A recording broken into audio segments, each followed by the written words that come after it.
नमस्कार। Sports can के आज के अंक में आप सभी का स्वागत है। खेल के मैदान की तमाम खबरों के साथ मैं शक्ति सिंह और श्रोताओं इन खबरों पे हमारे साथ विस्तार से चर्चा के लिए स्टूडियो में मौजूद हैं वरिष्ठ खेल विशेषज्ञ शबाब अनवर। शबाब, आपका स्वागत है। धन्यवाद आपको और श्रोताओं को नमस्कार। सबसे पहले नजर डालते हैं आज की स्पोर्ट्स हेडलाइंस पर। भारत और न्यूजीलैंड के बीच 3 मैचों की एक दिवसीय क्रिकेट श्रृंखला का दूसरा मुकाबला राजकोट में जारी। भारत ने दिया 285 रन का लक्ष्य। अंडर 19 पुरुष एक दिवसीय क्रिकेट विश्व कप कल से जिम्बाब्वे और नामीबिया में शुरू होगा। इंडिया ओपन बैडमिंटन टूर्नामेंट में किदाम्बी श्रीकांत, एचएस प्रणॉय और मालविका बंसोड़ अगले दौर में। पीवी सिंधु हार कर बाहर। और पुरुष हॉकी इंडिया लीग में वेदांता कलिंगा लैंसर्स ने हैदराबाद तूफान्स को 1-0 से हराया। एक अन्य मुकाबले में रांची रॉयल्स और एसजी पाइपर्स के बीच मुकाबला जारी।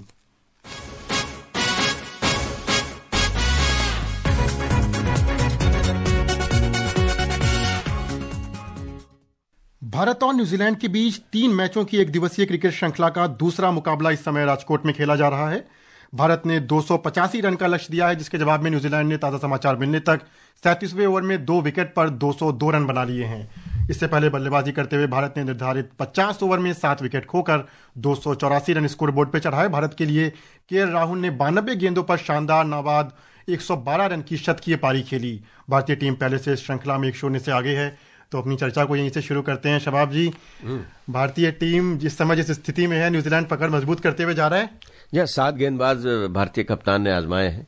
सफलता केवल 2 मिली और भी 46 पर दूसरा विकेट गिर गया था। और उसके बाद जिस तरह से यंग और मिचेल ने जिस प्रकार से साझेदारी की है, हालांकि कुछ देर पहले हम जब स्टूडियो में आ रहे थे तो एक कैच का मौका मिला था प्रसिद्ध कृष्णा को। तो शारीरिक संतुलन सही नहीं है या फिर हो सकता है कुछ लाइट की समस्या हो, फिसलन भी है मैदान पर ओस के चलते, जिसके कारण वो कैच नहीं ले पाए। अगर ये साझेदारी टूट जाती तो फिर यहां पर से, जैसा कि आमतौर पर क्रिकेट में होता है कि पार्टनरशिप जब ब्रेक होती है तो उसके बाद निरंतरता के साथ विकेट गिरने लगते हैं। तो शायद इसकी संभावना थी, लेकिन वो संभावना भी खत्म हो गई। अभी का जो मुकाबला है, अभी की बात अगर करें तो बहुत अच्छे तरीके से रन चेस में आगे निकल चुका है न्यूजीलैंड। जी बिल्कुल। इसके पहले अगर भारतीय पारी पे बात की जाए, केएल राहुल के बल्ले से आज शतक आया। कमाल, लाजवाब राहुल जो है लगातार भारत के लिए थोड़ा सा बल्लेबाजी क्रम में नीचे आकर के छोटे छोटे योगदान दे रहे थे, लेकिन आज एक ऐसी पारी जो उनकी योग्यता को सफल साबित करती है। नहीं, उनका योगदान तो अतुल्य है एकदम, जिसे कहा जाए कि उसकी जितनी भी प्रशंसा की जाए कम है। क्योंकि आज उन्होंने एक ऐसा कीर्तिमान भी बनाया है, हम अपने श्रोताओं को बताना चाहेंगे कि 1 से 6 तक बल्लेबाजी में सभी नंबर पर शतक लगाने वाले वो भारत नहीं, दुनिया के इकलौते बल्लेबाज हैं। जी बिल्कुल। ये कीर्तिमान अगर आज के समय में देखा जाए कोई खिलाड़ी कर सकता है तो वो सिर्फ केएल राहुल ही कर सकते हैं, जो किसी भी फॉर्मेट में किसी भी नंबर पे आकर के शानदार बल्लेबाजी दिखा सकते हैं। 5वें नंबर पर आज उन्होंने बल्लेबाजी की, उसमें भी एक शतक आ गया। उनके 6ठे नंबर पर पहले से है। 7 शतक उनके नंबर 2 पर है, 6 नंबर 1 पर है। तो आप अंदाजा लगा सकें 3, 4, 5, 6 हर जहां भी उनको भेजा जाता है। पिछला मैच जिताने में भी उनका बहुत योगदान था। तो केएल राहुल बहुत ही उपयोगी खिलाड़ी हैं, इसमें कोई संभावना नहीं है। और ऋषभ पंत को अभी ओडीआई में कम से कम अभी बैठना पड़ेगा। जी बिल्कुल। एक शानदार पारी केएल राहुल के बल्ले से। इस बीच भारत के स्टार बल्लेबाज विराट कोहली आईसीसी की ताजा जारी रैंकिंग में एक दिवसीय बल्लेबाजों की सूची में पहले स्थान पर पहुंच गए हैं। उन्होंने रोहित शर्मा को पीछे छोड़कर 4 साल बाद ये शीर्ष स्थान हासिल किया। तो टॉप 5 में 3 भारतीय खिलाड़ी हैं। बहुत बड़ी बात है। और जिस तरह का प्रदर्शन है निरंतरता के साथ, तो उसको अगर देखा जाए तो लगभग आप कह सकते हैं कि 4 साढ़े 4 साल बाद वापसी हुई है। और जब 2013 में पहली बार नंबर 1 हुए थे तो विराट कोहली के नाम वो कीर्तिमान है कि 800 से ज्यादा दिनों तक इसको बरकरार रखा था। नंबर 1 पोजीशन अपनी बरकरार रखी थी। भारत का कोई भी बैटर अभी तक नंबर 1 पोजीशन इतनी दिनों तक बरकरार नहीं रख सका है। हालांकि बीच में फिर वो नंबर 1 हुए, फिर नीचे उतरे। इस मर्तबा बड़ी मजबूती के साथ वो आए हैं। अब देखना है कि पिछला रिकॉर्ड 800+ दिन का वो तोड़ पाते हैं कि नहीं नंबर 1 पर रहने का। जी बिल्कुल, ये देखने वाली बात होगी। हालांकि आईसीसी रैंकिंग में इस समय नीली जर्सी का जलवा पूरी तरीके से बरकरार है। और अब बात करते हैं अंडर 19 क्रिकेट की, जहां अंडर 19 पुरुष एक दिवसीय क्रिकेट विश्व कप कल से जिम्बाब्वे और नामीबिया में शुरू हो रहा है।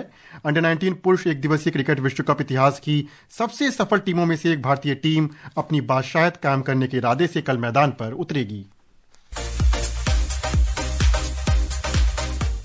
आयुष मात्रे की अगुवाई में 15 सदस्यीय भारत की अंडर 19 टीम विश्व कप में अपना जलवा बिखेरने को तैयार है। विहान मल्होत्रा उपकप्तान की भूमिका में हैं। वहीं अपनी तेज तर्रार बल्लेबाजी से सनसनी मचाने वाले वैभव सूर्यवंशी पर सबकी नजरें होंगी। विश्व कप में 16 टीमें हिस्सा ले रही हैं, जिनको 4-4 के ग्रुप में बांटा गया है। भारतीय टीम को न्यूजीलैंड, बांग्लादेश और अमेरिका के साथ ग्रुप ए में रखा गया है। भारत अपने अभियान की शुरुआत प्रतियोगिता के पहले दिन क्वींस स्पोर्ट्स क्लब में अमेरिका के खिलाफ करेगा। इसके बाद 17 जनवरी को भारत का सामना बांग्लादेश और 24 जनवरी को न्यूजीलैंड से होगा। भारत अंडर 19 वर्ल्ड कप के इतिहास की सबसे सफल टीम है। उसने वर्ष 2000, 2008, 2012, 2018 और 2022 में खिताब जीता है, जबकि 2006, 2016, 2020 और 2024 में टीम उप विजेता रहा है। ऐसे में 2024 में ट्रॉफी से महज एक कदम दूर रही भारतीय टीम की नजर इस बार इस कसर को पूरा करके विश्व कप ट्रॉफी के साथ भारत लौटने पर होगी। Jaya Bharti, sports scan. जिस प्रकार भारतीय अंडर 19 टीम के खिलाड़ी इस समय लय में नजर आ रहे हैं, कई खिलाड़ी तो सीधा दावेदारी अपनी प्रस्तुत कर रहे हैं सीनियर्स टीम के लिए। अरुण जॉर्ज हों, वैभव सूर्यवंशी हों या फिर आयुष मात्रे खुद हों कप्तान है। कितनी उम्मीदें इस टीम से होंगी? जो कि एक चीज मैं यहाँ पे रखना चाहूंगा कि 2020 में यशस्वी जायसवाल, तिलक वर्मा, ध्रुव जुरेल और रवि बिश्नोई के बाद कोई भी खिलाड़ी अंडर 19 टीम से सीनियर्स टीम में नहीं आ पाया अब तक। जी हाँ, जबकि इससे पहले अगर आप देखें तो पृथ्वी शाह और मोहम्मद कैफ और जितने कप्तान जो जीते हैं सब बहुत जल्दी आ गए थे। और आपने बिल्कुल सही कहा कि ये थोड़ा सा समय ज्यादा लग रहा है, लेकिन अगर अंडर 19 विश्व कप की बात करें तो पूरी तरह से भारत का दबदबा रहा है। सबसे ज्यादा 5 बार की विजेता, 3 बार उप विजेता, और फाइनल में भी जो हार हुई है वो बड़े अंतर से नहीं हुई है। तो दबदबा भारत का ही रहा है। भले ही ऑस्ट्रेलिया ने पिछली बार वो खिताब नहीं जीतने दिया था, इस बार भारत उसका बदला फाइनल में अगर पहुंच गया तो जरूर लेगा। और आपने बिल्कुल सही कहा कि जो खिलाड़ी हैं, देखिए उन्हें जल्द से जल्द सीनियर टीम में ये परंपरा रही आ जाने की। एक तकनीकी समस्या वैभव सूर्यवंशी के साथ है कि 15 साल के जब तक वो पूरे नहीं हो जाते जी बिल्कुल, तब तक वो सीनियर टीम में नहीं आ सकते। एक नियम है आईसीसी का, उसके अंतर्गत अगर जो बात है सामने। लेकिन ये सही है कि जूनियर टीम में उनको कप्तानी भी मिल चुकी है बायलैटरल सीरीज में। और मुझे ऐसा लगता है कि जब तक कोई खिलाड़ी भले वो 15-16 साल के हो जाए, मैच्योर्ड हो जाए, उसके बाद कप्तानी देनी चाहिए, ऐसा मेरा मानना है। क्योंकि कप्तान का बोझ हर खिलाड़ी सही तरीके से निभा नहीं पाता है उसकी जिम्मेदारी। तो ये टीम भरी हुई है और इसके लिए सबसे ज्यादा अगर आपको बधाई देनी पड़ेगी तो वो जो नेशनल क्रिकेट एकेडमी हमारी जो अब सेंटर ऑफ एक्सेलेंस के नाम से जानी जाती है, वहां जो खिलाड़ियों को जिस तरह से तैयार किया जाता है, जूनियर खिलाड़ियों को जो नई पौध तैयार की जाती है। पहले राहुल द्रविड़ इस भूमिका में थे, अभी बीएस लक्ष्मण है। तो वहां से खिलाड़ी जो निकल रहे हैं सेंटर ऑफ एक्सेलेंसी या जो पहले सेंटर था, वो बहुत बड़ी बात है। और मुझे नहीं लगता कि भले ही अंडर 19 से सीनियर टीम में जाने में थोड़ा सा समय लग रहा हो, लेकिन अगर सीनियर टीम पर नजर उठा के आप देखें तो हमारी 3 टीम इस समय विकल्प के तौर पर बैठी हुई है। कई ऐसे खिलाड़ी, प्रमुख खिलाड़ी हैं जो कि टीम का हिस्सा है लेकिन प्लेइंग 11 का हिस्सा नहीं बन पा रहे हैं, और उसका कारण यह है कि भारत के पास विकल्प की कोई कमी नहीं है। जी बिल्कुल, एक बहुत मजबूत बेंच स्ट्रेंथ इस समय भारत के सामने मौजूद है। अब लोग कर लेते हैं थोड़ी देर के लिए महिला क्रिकेट का भी, जहां महिला प्रीमियर क्रिकेट लीग में आज दिल्ली कैपिटल्स और यूपी वॉरियर्स के बीच मुकाबला जारी है। ताजा समाचार मिलने तक यूपी की टीम ने 14वें ओवर में 2 विकेट पर 124 रन बना लिए थे। इससे पहले कल मुंबई इंडियंस ने गुजरात जायंट्स को 7 विकेट से हराकर इस सीजन में अपनी दूसरी जीत दर्ज की। सुनते हैं इस मैच पर एक संक्षिप्त रिपोर्ट। मंगलवार रात नवी मुंबई के डीवाई पाटिल स्टेडियम में हरमनप्रीत कौर का बल्ला जमकर गरजा। पहले बल्लेबाजी करने उतरी गुजरात जायंट्स ने निर्धारित 20 ओवरों में 5 विकेट खोकर 192 रन बनाए। टीम के लिए जॉर्जिया विरहम ने सर्वाधिक 43 रन की नाबाद पारी खेली, जबकि भारती फुलमाली 15 गेंदों में तेज तर्रा 36 रन की पारी खेली। गुजरात जायंट्स के लिए Shabnim Ismail, Hayley Matthews, Nicola Carey और अमेलिया केयर ने एक विकेट लिया। इसके जवाब में मुंबई इंडियंस ने हरमनप्रीत कौर और अमनजोत कौर की शानदार बल्लेबाजी की बदौलत 193 रन के इस लक्ष्य को 4 गेंद शेष रहते ही हासिल कर लिया। कप्तान हरमनप्रीत 43 गेंदों में 71 रन बनाकर नाबाद रही, जबकि अमनजोत ने 26 गेंदों में 40 रन बनाए। विपक्षी खेमे से रेणुका ठाकुर, काशवी गौतम और सोफी डिवाइन ने एक विकेट निकाला। इस जीत के साथ ही मुंबई इंडियंस 3 में से 2 मुकाबले जीतकर पॉइंट्स टेबल में दूसरे पायदान पर पहुंच गई गई है, जबकि गुजरात जायंट्स भी 3 में से 2 मैच जीतकर रन रेट के आधार पर तीसरे स्थान पर है। Vaishnavi, sports can. तो कहा जा सकता है कि विमेंस प्रीमियर लीग का रोमांच भी अपने खुमार पर है और अपने चरम पर पहुंच चुका है। इंडिया ओपन बैडमिंटन टूर्नामेंट में आज का दिन भारत के लिए मिले जुले परिणाम लेकर के आया, जहां किदाम्बी श्रीकांत, एच.एस. प्रणॉय और मालविका बंसोड़ ने अगले दौर में प्रवेश किया। हालांकि भारत की सबसे मजबूत उम्मीद पीवी सिंधु को हार का सामना करना पड़ा। तो हालांकि भारत के लिए आज का दिन जो है काफी निराशाजनक, थोड़ा सा कह सकते हैं। पीवी सिंधु से काफी उम्मीदें थी कि वो कुछ बेहतर ला करके देंगी भारत के लिए, क्योंकि पहले गेम को अगर आप देखें तो जिस तरह से उन्होंने जीता था 2 अंकों के अंतर से, वो शानदार था। और उसमें अगर कहा जाए कि कहीं पर से ऐसा नहीं लग रहा था कि इस मुकाबले को वो गंवाने वाली हैं, लेकिन उनकी प्रतिद्वंदी ने दूसरे और तीसरे गेम में जो शानदार वापसी की, वहां पर पीवी सिंधु का थोड़ी सी फिटनेस की समस्या देखने को मिली वहां पर, जिससे वो जूझ भी रही हैं।